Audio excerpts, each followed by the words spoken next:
Number 1, राजनीति शास्त्र की परिभाषा प्रकृति एवं क्षेत्र। प्रश्न, राजनीति शास्त्र की परिभाषा प्रकृति एवं क्षेत्र का वर्णन कीजिए। उत्तर, राजनीति शास्त्र राज्य, सरकार, शक्ति, सत्ता, कानून, राजनीतिक संस्थाओं तथा राजनीतिक व्यवहार का क्रमबद्ध और वैज्ञानिक अध्ययन है। राजनीति शब्द ग्रीक भाषा के पोलिस अर्थात नगर राज्य से बना है। अरस्तु को राजनीति शास्त्र का जनक माना जाता है।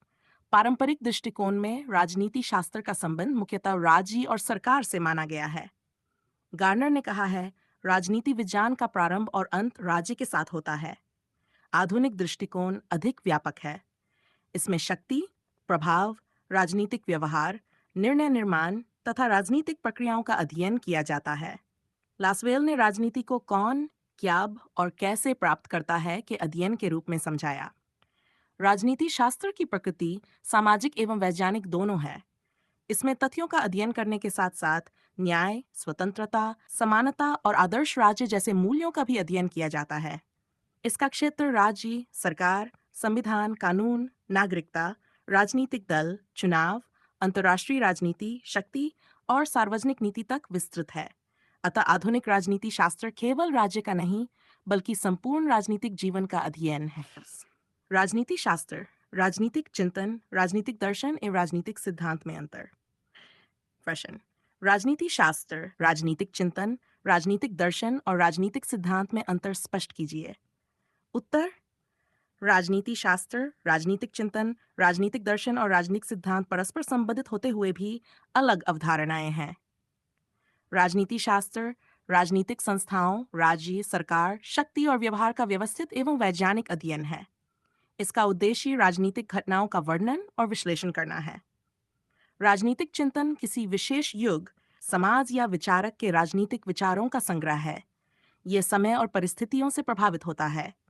उदाहरण के लिए, प्लेटो का चिंतन प्राचीन यूनान की परिस्थितियों तथा मार्क्स का चिंतन औद्योगिक समाज की समस्याओं से प्रभावित था।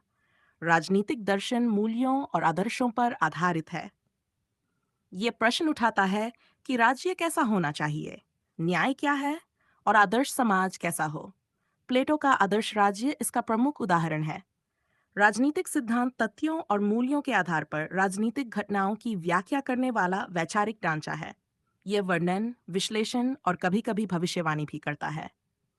अतः कहा जा सकता है कि राजनीति शास्त्र व्यापक विषय है, चिंतन विचारों का ऐतिहासिक रूप है, दर्शन आदर्शों पर केंद्रित है और सिद्धांत राजनीतिक घटनाओं को समझने का वैचारिक माध्यम है।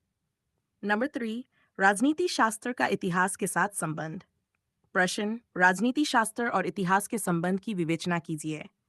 उत्तर, राजनीति शास्त्र और इतिहास का संबंध अत्यंत घनिष्ठ है। इतिहास मानव समाज की राजनीतिक, सामाजिक और आर्थिक घटनाओं के विकास का अध्ययन करता है, जबकि राजनीति शास्त्र राज्य, सरकार और राजनीतिक संस्थाओं की संरचना एवं कार्यप्रणाली का अध्ययन करता है। इतिहास राजनीतिक संस्थाओं के अतीत को समझने में सहायता का है।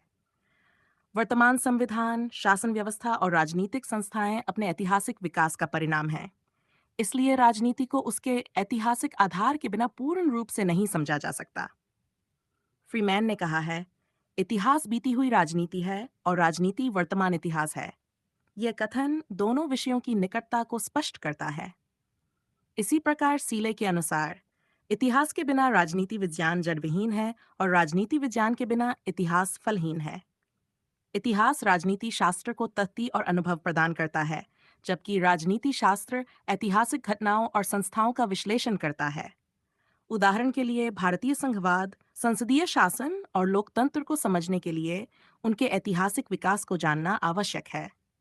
अतः इतिहास राजनीति शास्त्र की पृष्ठभूमि है और राजनीति शास्त्र इतिहास के राजनीतिक अनुभवों का विश्लेषणात्मक अध्ययन है। नंबर 4, राजनीति शास्त्र का अर्थशास्त्र एवं समाजशास्त्र के साथ संबंध। प्रश्न, राजनीति शास्त्र का अर्थशास्त्र एवं समाजशास्त्र के साथ संबंध स्पष्ट कीजिए। उत्तर, राजनीति शास्त्र का अर्थशास्त्र और समाजशास्त्र दोनों से घनिष्ठ संबंध है।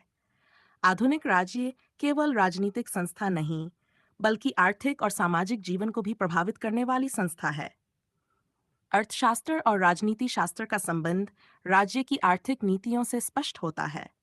कर, बजट, रोजगार, व्यापार और संसाधनों का वितरण राजनीतिक निर्णयों से प्रभावित होते हैं। प्राचीन भारत में कौटिल्य की अर्थशास्त्र पुस्तक राजनीति और अर्थव्यवस्था के संबंध का महत्वपूर्ण उदाहरण है। मार्क्सवादी विचारधारा के अनुसार आर्थिक संरचना राजनीतिक और सामाजिक व्यवस्था को प्रभावित करती है। इसलिए आर्थिक असमानता का प्रभाव राजनीतिक शक्ति और शासन व्यवस्था पर भी पड़ता है। समाजशास्त्र और राजनीति शास्त्र का संबंध भी महत्वपूर्ण है, क्योंकि राज्य समाज की एक प्रमुख राजनीतिक संस्था है। जाति, वर्ग, धर्म, परिवार और सामाजिक संरचना राजनीतिक व्यवहार को प्रभावित करते हैं। राजनीतिक समाजशास्त्र इन दोनों विषयों के अंतर्संबंध का अध्ययन करता है। चुनावी व्यवहार, राजनीतिक नेतृत्व और जनमत इसके उदाहरण हैं। अतः राजनीति को आर्थिक और सामाजिक परिस्थितियों से अलग करके नहीं समझा जा सकता। आधुनिक राजनीति शास्त्र स्वभावतः बहुविषयक है। नंबर 5, नागरिकता, अर्थ, प्राप्ति व समाप्ति। प्रश्न, नागरिकता का अर्थ स्पष्ट करते हुए नागरिकता प्राप्त करने और समाप्त होने के प्रमुख आधारों का वर्णन कीजिए। उत्तर, नागरिकता राज्य और व्यक्ति के बीच कानूनी तथा राजनीतिक संबंध है। नागरिक को राज्य द्वारा कुछ अधिकार प्रदान किए जाते हैं और बदले में वह राज्य के प्रति अपने कर्तव्यों का पालन करता है। नागरिकता व्यक्ति को राजनीतिक समुदाय का पूर्ण सदस्य बनाती है। नागरिकता प्राप्त करने के प्रमुख आधार है रन, जन्म के आधार पर नागरिकता; डू, रक्त संबंध के आधार पर नागरिकता; पंजीकरण द्वारा नागरिकता; सिर, देशीयकरण द्वारा नागरिकता; किसी नए क्षेत्र के राज्य में सम्मिलित होने पर नागरिकता। नागरिकता की समाप्ति भी कुछ परिस्थितियों में हो सकती है। व्यक्ति स्वेच्छा से नागरिकता का त्याग कर सकता है। कानून के अनुसार विशेष परिस्थितियों में नागरिकता से वंचित भी किया जा सकता है। किसी अन्य देश की नागरिकता स्वेच्छा से स्वीकार कर ना भी नागरिकता की स्थिति को प्रभावित कर सकता है। आधुनिक लोकतंत्र में नागरिकता केवल कानूनी दर्जान ही है। इसमें राजनीतिक भागीदारी, मतदान, कानून का पालन और सार्वजनिक हित के प्रति जिम्मेदारी भी शामिल है। अतः आदर्श नागरिक वह है जो अधिकारों और कर्तव्यों के बीच संतुलन स्थापित करे तथा राज्य और समाज के विकास में सक्रिय भूमिका निभाए। आदर्श नागरिक एवं नागरिक के पर्यावरणीय दायित्व। प्रश्न, आदर्श नागरिक की विशेषताओं और आधुनिक पर्यावरणीय दायित्वों की विवेचना कीजिए। उत्तर, लोकतांत्रिक व्यवस्था की सफलता काफी हद तक जागरूक और जिम्मेदार नागरिकों पर निर्भर करती है। आदर्श नागरिक वह है जो अपने अधिकारों के साथ साथ कर्तव्यों के प्रति भी सजग हो।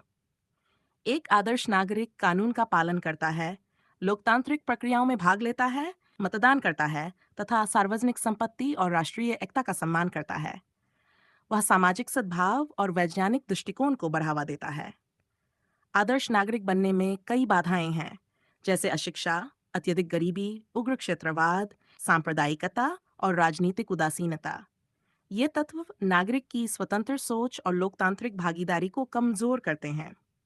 आधुनिक समय में नागरिकता का एक महत्वपूर्ण पक्ष पर्यावरणीय दायित्व है। नागरिक को जल, वन, भूमि और अन्य प्राकृतिक संसाधनों के संरक्षण के प्रति जिम्मेदार होना चाहिए। पर्यावरण संरक्षण केवल वर्तमान पीढ़ी के हित का विषय नहीं है, बल्कि भावी पीढ़ियों के प्रति भी हमारा दायित्व है। अतः आधुनिक आदर्श नागरिक वह है जो लोकतांत्रिक, सामाजिक और पर्यावरणीय दायित्वों का पालन करे। जिम्मेदार नागरिकता ही सशक्त लोकतंत्र और सतत विकास की आधारशिला है। नंबर 7, राज्य की अवधारणा एवं उसके आवश्यक तत्व। प्रश्न, राज्य की अवधारणा स्पष्ट करते हुए उसके 4 आवश्यक तत्वों का वर्णन कीजिए। उत्तर, राज्य एक संगठित राजनीतिक समुदाय है जो निश्चित भूभाग में निवास करने वाली जनसंख्या पर वैधानिक सरकार के माध्यम से सर्वोच्च सत्ता का प्रयोग करता है। आधुनिक राजनीतिक व्यवस्था में राज्य सबसे महत्वपूर्ण राजनीतिक संस्था है। राज्य के 4 आवश्यक तत्व माने जाते हैं। जनसंख्या, राज्य के अस्तित्व के लिए लोगों का होना आवश्यक है। जनसंख्या के बिना राज्य की कल्पना संभव नहीं है। निश्चित भूभाग, प्रत्येक राज्य का एक निश्चित भौगोलिक क्षेत्र होता है जिसके भीतर उसका अधिकार लागू होता है। सरकार, सरकार राज्य की इच्छा को व्यक्त और लागू करने वाली संस्था है। सरकार के माध्यम से कानून और नीतियां लागू होती हैं। यह राज्य का सबसे महत्वपूर्ण तत्व है। संप्रभुता राज्य को अपने क्षेत्र में सर्वोच्च तथा बाहरी नियंत्रण से स्वतंत्र बनाती है। इसी कारण इसे राज्य की आत्मा भी कहा जाता है। राज्य और सरकार में अंतर करना आवश्यक है। राज्य स्थायी राजनीतिक संस्था है, जबकि सरकार बदल सकती है। अतः जनसंख्या, भूभाग, सरकार और संप्रभुता के संयुक्त अस्तित्व से राज्य की पूर्ण अवधारणा निर्मित होती है। सामाजिक समझौता सिद्धांत प्रश्न। राज्य की उत्पत्ति के सामाजिक समझौता सिद्धांत की विवेचना कीजिए। उत्तर। सामाजिक समझौता सिद्धांत के अनुसार राज्य प्राकृतिक रूप से उत्पन्न संस्था नहीं है, बल्कि मनुष्यों द्वारा अपनी सुरक्षा और व्यवस्था के लिए किए गए समझौते का परिणाम है। इस सिद्धांत के प्रमुख समर्थक हॉब्स, लॉक और रूसो हैं। थॉमस हॉब्स ने मानव को स्वार्थी और संघर्षशील माना। प्राकृतिक अवस्था में जीवन असुरक्षित था, इसलिए लोगों ने एक शक्तिशाली शासक को सौंप दी। उन्होंने निरंकुश संप्रभुता का समर्थन किया। उनकी प्रसिद्ध पुस्तक लेवियन। जॉन लॉक ने प्राकृतिक अवस्था को अपेक्षाकृत शांतिपूर्ण माना। उन्होंने जीवन, स्वतंत्रता और संपत्ति को प्राकृतिक अधिकार बताया तथा सीमित सरकार का समर्थन किया। उनकी पुस्तक सरकार पर 2 निबंध 649 महत्वपूर्ण है। रूसो ने सामान्य इच्छा का सिद्धांत दिया और लोकप्रिय संप्रभुता पर बल दिया। उनकी प्रसिद्ध पुस्तक सामाजिक समझौता 1762 है। इस सिद्धांत का मुख्य योगदान यह है कि इसने शासन की वैधता को जनता की सहमति से जोड़ा। आधुनिक लोकतंत्र और जनसंप्रभुता की अवधारणा पर इसका गहरा प्रभाव है। #9 विकासवादी एवं मार्क्सवादी राज्य उत्पत्ति सिद्धांत प्रश्न। राज्य की उत्पत्ति के विकासवादी एवं मार्क्सवादी सिद्धांतों की तुलना कीजिए। उत्तर। राज्य की उत्पत्ति के विकासवादी सिद्धांत के अनुसार राज्य किसी एक व्यक्ति, समझौते या घटना की देन नहीं है। ये मानव समाज के लंबे ऐतिहासिक विकास का परिणाम है। रक्त संबंध, धर्म, शक्ति, युद्ध और राजनीतिक चेतना ने राज्य के विकास में योगदान दिया। मैकाइवर और गार्नर इस दृष्टिकोण के प्रमुख समर्थकों में माने जाते हैं। इस सिद्धांत की विशेषता राज्य को क्रमिक ऐतिहासिक विकास का परिणाम मानता है, इसलिए इसे अपेक्षाकृत वैज्ञानिक दृष्टिकोण माना जाता है। इसके विपरीत मार्क्सवादी सिद्धांत राज्य को वर्ग समाज से संबंधित संस्था मानता है। कार्ल मार्क्स के अनुसार समाज में आर्थिक असमानता और वर्ग विभाजन के कारण राज्य का निर्माण हुआ। राज्य प्रायः शक्तिशाली आर्थिक वर्ग के हितों की रक्षा करता है। मार्क्सवादी दृष्टिकोण के अनुसार वर्गहीन समाज की स्थापना होने पर राज्य की आवश्यकता धीरे धीरे समाप्त हो जाएगी। इस प्रकार विकासवादी सिद्धांत राज्य की उत्पत्ति को सामाजिक ऐतिहासिक विकास से जोड़ता है, जबकि मार्क्सवादी सिद्धांत उसे आर्थिक वर्ग संघर्ष से जोड़ता है। दोनों सिद्धांत राज्य की उत्पत्ति को समझने के महत्वपूर्ण दृष्टिकोण प्रस्तुत करते हैं। नंबर 10 राज्य के कार्यों के प्रमुख सिद्धांत प्रश्न। राज्य के कार्यों के उदारवादी, समाजवादी और लोक कल्याणकारी सिद्धांतों की विवेचना कीजिए। उत्तर। राज्य के कार्यों के संबंध में विभिन्न राजनीतिक विचारधाराओं के अलग अलग दृष्टिकोण हैं। उदारवादी सिद्धांत राज्य के सीमित कार्यों का समर्थन करता है। प्रारंभिक उदारवादी विचारकों के अनुसार राज्य का मुख्य कार्य बाहरी सुरक्षा, आंतरिक शांति, कानून व्यवस्था और नागरिकों की संपत्ति की रक्षा करना है। जॉन लॉक और एडम स्मिथ जैसे विचारकों ने राज्य के न्यूनतम हस्तक्षेप पर बल दिया। समाजवादी सिद्धांत राज्य को आर्थिक और सामाजिक समानता स्थापित करने का साधन मानता है। इसके अनुसार उत्पादन वितरण के प्रमुख साधनों पर सामाजिक या राज्य का नियंत्रण होना चाहिए, ताकि आर्थिक शोषण और असमानता कम हो सके। मार्क्सवादी विचारधारा इस दृष्टिकोण का प्रमुख रूप है। लोक कल्याणकारी सिद्धांत राज्य की सकारात्मक भूमिका पर बल देता है। राज्य केवल कानून व्यवस्था तक सीमित नहीं रहता, बल्कि शिक्षा, स्वास्थ्य, रोजगार और सामाजिक सुरक्षा की व्यवस्था भी करता है। L.T. हॉबहाउस और लास्की जैसे विचारकों ने राज्य के सामाजिक उत्तरदायित्व पर बल दिया। अतः आधुनिक लोकतांत्रिक राज्य सामान्यतः लोक कल्याणकारी दृष्टिकोण को अपनाते हैं। नंबर 11 संप्रभुता अर्थ एवं प्रमुख सिद्धांत प्रश्न। संप्रभुता की अवधारणा स्पष्ट करते हुए एकलवादी और बहुलवादी दृष्टिकोणों की विवेचना कीजिए। उत्तर। संप्रभुता राज्य की सर्वोच्च और अंतिम शक्ति है। इसके कारण राज्य अपने क्षेत्र के भीतर सर्वोच्च तथा बाहरी नियंत्रण से स्वतंत्र माना जाता है। जीन बोदांग को आधुनिक संप्रभुता का जनक माना जाता है। उन्होंने संप्रभुता को राज्य की स्थायी और सर्वोच्च शक्ति माना। उनकी प्रसिद्ध पुस्तक गणराज्य की 6 पुस्तकें जॉन ऑस्टिन ने संप्रभुता का कानूनी और एकलवादी सिद्धांत प्रस्तुत किया। उनके अनुसार राज्य में एक निश्चित सर्वोच्च सत्ता होती है, जिसकी आज्ञा का पालन सामान्यतः समाज करता है। उनकी पुस्तक न्यायशास्त्र के क्षेत्र का निर्धारण एटवीस्थाइडू है। इसके विपरीत बहुलवादी विचारकों ने संप्रभुता की पूर्ण और अविभाज्य अवधारणा का विरोध किया। लास्की और मैकाइवर के अनुसार समाज में राज्य के अतिरिक्त परिवार, संघ, समुदाय और अन्य संस्थाएं भी महत्वपूर्ण हैं। बहुलवाद राज्य की शक्ति को सामाजिक संस्थाओं और समूहों की वास्तविक शक्ति के संदर्भ में समझता है। अतः एकलवाद राज्य की सर्वोच्चता पर बल देता है, जबकि बहुलवाद सामाजिक संगठनों की बहुलता और स्वायत्तता को महत्व देता है। नंबर डैव, शक्ति, सत्ता और प्रभाव में अंतर। प्रश्न, शक्ति, सत्ता और प्रभाव की अवधारणाओं को स्पष्ट करते हुए उनमें अंतर बताइए। उत्तर, राजनीतिक जीवन में शक्ति, सत्ता और प्रभाव तीन महत्वपूर्ण अवधारणाएं हैं, किंतु इनके अर्थ समान नहीं हैं। शक्ति दूसरों के व्यवहार को अपनी इच्छा या उद्देश्य के अनुसार प्रभावित करने की क्षमता है। शक्ति का आधार पद, धन, संसाधन, बल या अन्य साधन हो सकते हैं। इसमें आवश्यकता पड़ने पर बल प्रयोग की संभावना भी हो सकती है। सत्ता वैध और स्वीकृत शक्ति है। जब शक्ति को कानून, परंपरा या जनता की स्वीकृति प्राप्त हो जाती है तो वह सत्ता बन जाती है। इसलिए कहा जा सकता है कि शक्ति प्लस वैधता प्लस सत्ता। मैक्स वेबर ने सत्ता के तीन प्रकार बताए: पारंपरिक, करिश्माई और कानूनी तार्किक। प्रभाव बिना बल या दंड के भय के किसी व्यक्ति के विचारों या व्यवहार को प्रभावित करने की क्षमता है। इसका आधार प्रतिष्ठा, नैतिकता, सम्मान और व्यक्तित्व होता है। महात्मा गांधी इसका प्रमुख उदाहरण है। अतः शक्ति में दबाव की संभावना हो सकती है। सत्ता का आधार वैधता है और प्रभाव मुख्यतः अनुनय तथा नैतिक प्रतिष्ठा पर आधारित होता है। मैक्स वेबर का सत्ता का वर्गीकरण। मैक्स वेबर द्वारा प्रतिपादित सत्ता के प्रकारों की विवेचना कीजिए। उत्तर, मैक्स वेबर ने सत्ता को वैधता के आधार पर तीन प्रमुख प्रकारों में विभाजित किया है। उनका मानना था कि सत्ता तभी स्थायी और प्रभावी होती है जब उसे वैध माना जाए। पारंपरिक सत्ता, इसका आधार पुरानी परंपराएं, रीति रिवाज और लंबे समय से चली आ रही मान्यताएं होती हैं।